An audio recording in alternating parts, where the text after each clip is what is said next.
So you mean that I don't have to make lesson plans? I don't have to go to teacher meetings. I don't have to hold parent-teacher conferences. I don't have to make report cards. I don't have to travel. And, I save gas money? And I can stay at home? Wait, something must be wrong.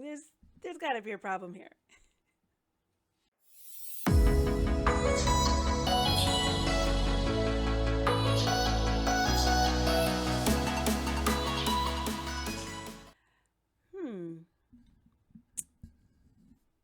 Can you hear me? Can you hear me? Is this okay? New little toy that was given to me by my son, so I'm trying it out. Hopefully you can hear me clearly.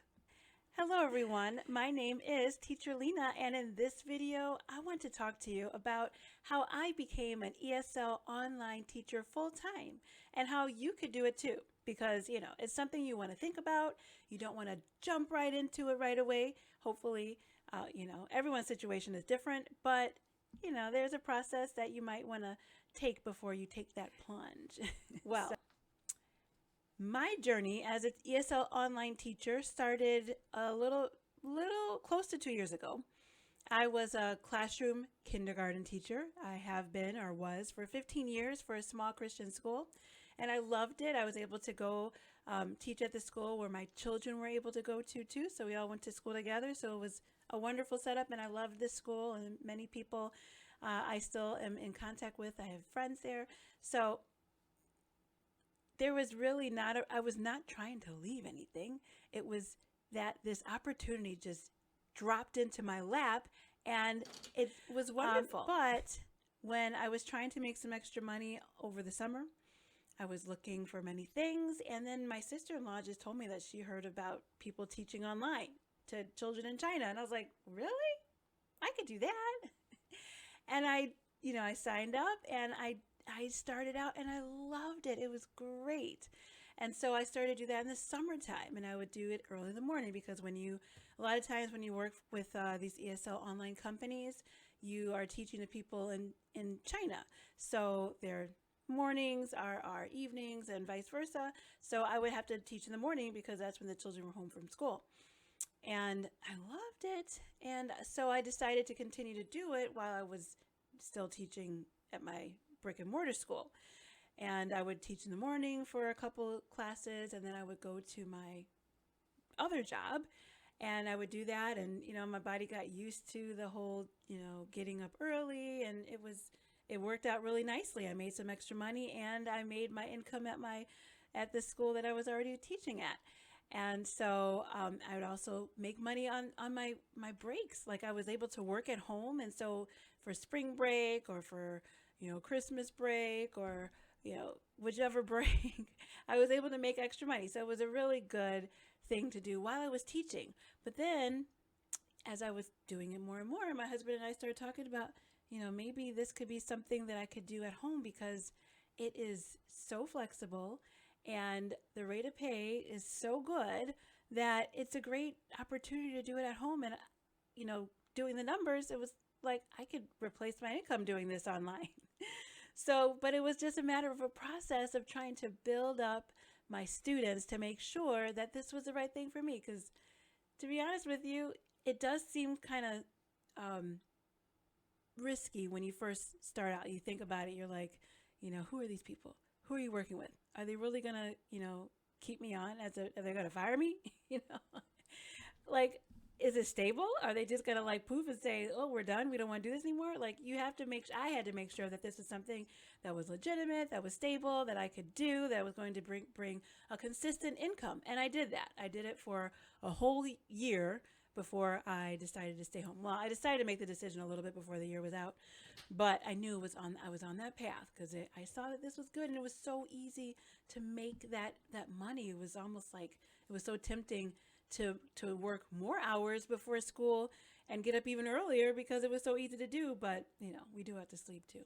But anyhow, so I decided to start making that transition to building up more and more students, and so I could have more of a full-time income. Okay, so what do you need to know if you want to do this full-time?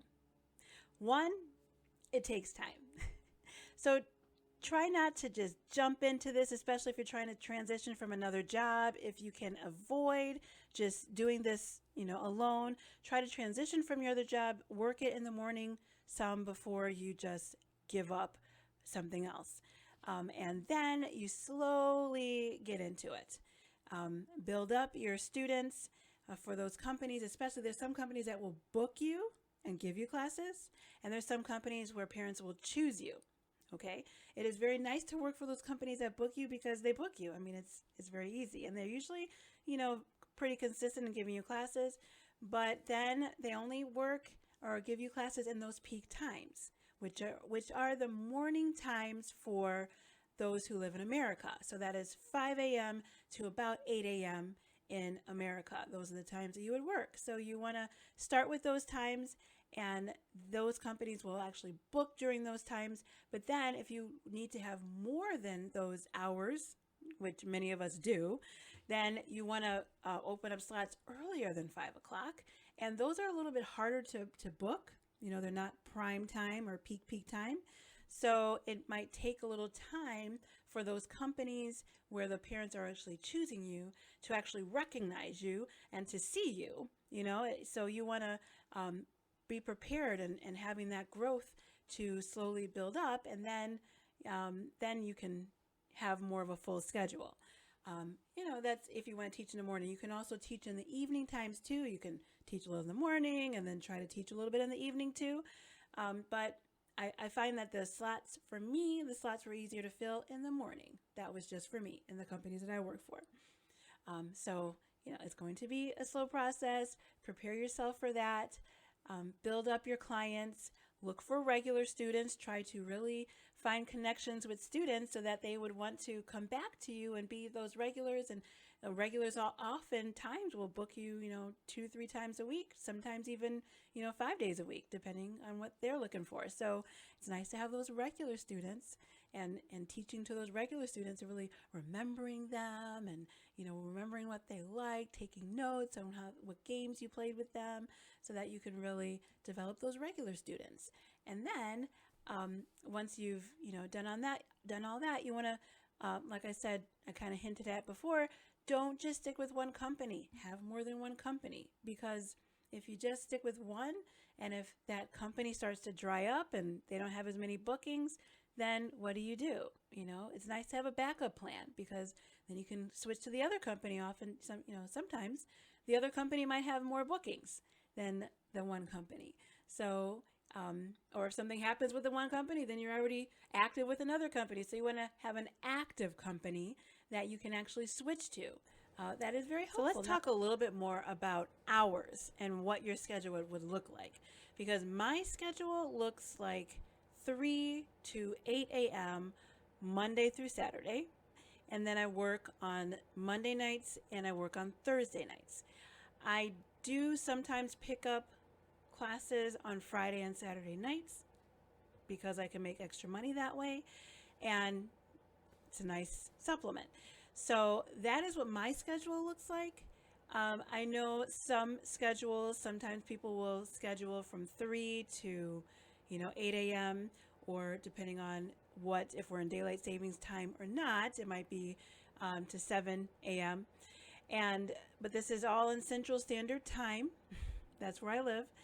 And so if you do that type of schedule, then you're taking an afternoon nap. I mean, I try to get an afternoon nap in most days. Not always, it doesn't always work out that way, but on the weekend I will I will make up with my sleep. My body will tell me when I need to lay down, but I could do that because I don't have anything that is preventing me from taking a nap in the afternoon. I do other things with other teaching obligations, but it still doesn't prevent me from taking a nap. So I could do that. And if you're working from 12 to 8 or 1 to 8 every morning, you're really going to need to figure out a way to get a nap in, because even if you went to bed at 10 o'clock, 9 o'clock when your family normally goes to sleep, that's not giving you much time. So, trying to find a nap, obviously you need to do. So then there are some people who work in the afternoons only. They might teach just adults, and if you're able to do that, I just spoke with somebody recently. They work from 7 to 3. You could do that too. It's not as easily done, and you have to find the right place to do it at. But, that is an opportunity as well. But what I've seen typically is that people usually will work about 4 hours in the morning, and then 3 or 4 in the evening, and then do a few on the weekend. So that's typically what a schedule would look like if you want to do it full time. But it is so wonderful to be able to do this online, to be able to teach without having to give lesson plans, to be able to teach and not have to worry about hours outside of the classroom that have little to do with actually having that face-to-face contact with the kids, to not have so many meetings or planning sessions, or a lot of those things about teaching in a school that you might not really be all that attracted to. This is just teaching. It's just teaching. The curriculum is given to you. You are told what to present to the student. You can really stick tightly to it, and you're always asked to bring in props and extend the lesson so that they can understand a little bit more. But you can be creative in your lesson and really bring out that teacher personality that you have, or you so desire to express in this job. You can do that with the curriculum and have the best of all worlds. You get to stay home, you get to teach the kids, and somebody else does the planning for you. So you can't get much better than that. It is an awesome opportunity. But be patient. It is a great opportunity to be able to do this.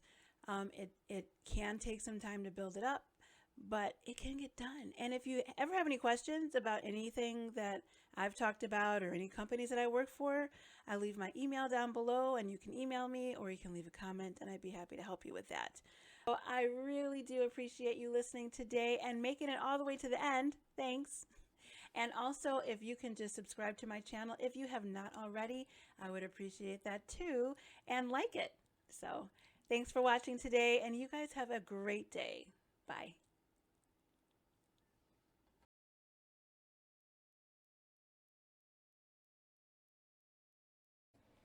Testing, 1, 2, 3, testing. Can you hear me now? Can you hear me now? Can you hear me now? A new toy.